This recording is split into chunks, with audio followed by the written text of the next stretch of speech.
man, the landlord of One Chance, One Life TV. I got to ask you, man, the Berg, Greezy, and Iceberg versus. Right. So how was that turnout, like, in your opinion? I think that turnout was legendary. I think it was overdue.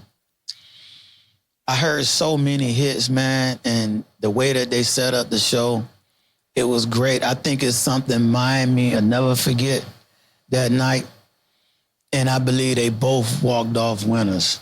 Right. I don't believe Berg won. I don't believe Greezy won. I believe the city won. Right, you know, the culture won. And they both won as artists. Yeah. So, you know, I got to ask you now, we going to ask everything. 'Cause I remember, after the verses, it was, different stories out saying, financially wise, different things happened. And, you know what I'm saying, with the money and, different stories, though, about the verses. Right. So, in your opinion, like, did anything go wrong with the verses? Yeah, a lot of things went wrong.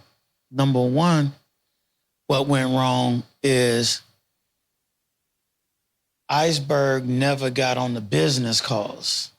Right. He never knew an itemized breakdown. He showed up the same way artists show up when you have managers. I know what the show calls, this and that. This one, he needed to be more into it than a regular date. Right. He needed to know sound, lights. He needed to know the deal that was constructed at the club. He needed to know all of that. And then me, didn't need to be at the front door for somebody to say, hey, B, let me in. Right. I needed to pay the man that said, just give me $500. Bro, you can go back there, but the team didn't want to pay the $500. That $500 probably would have brought us in an extra $5,000. Right. For everybody knowing your face. So financially, we had a situation with the club where we had the bar, but we didn't understand taxes was gonna come out, the money. We just counting the bar. But the club owner like, okay, now this is what y'all made. This is what our Uncle sound. This is what y'all made, but now you got to pay my staff. See, when you looking at it as all green, you gravy before you go in. Now the club over, and it's me, his daddy, me, his management, and he had another guy there that was sitting. Everybody sat at the table. Greezy was gone. Berg was gone. But the people that handled the business for everybody sat at the table. You didn't hear no business people saying that. You heard an artist say what he said, but he's the one that didn't sit at the table. And I'm sure his team probably felt like, bro, that wasn't cool.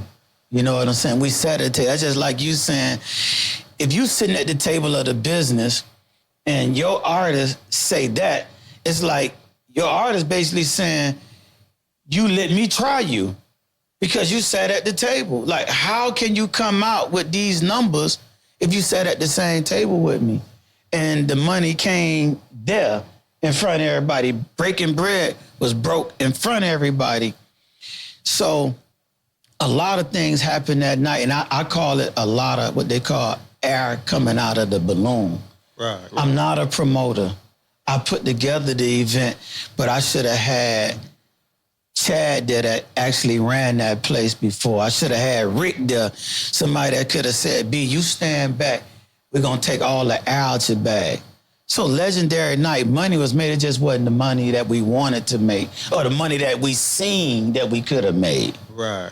So it wasn't no L now. Right.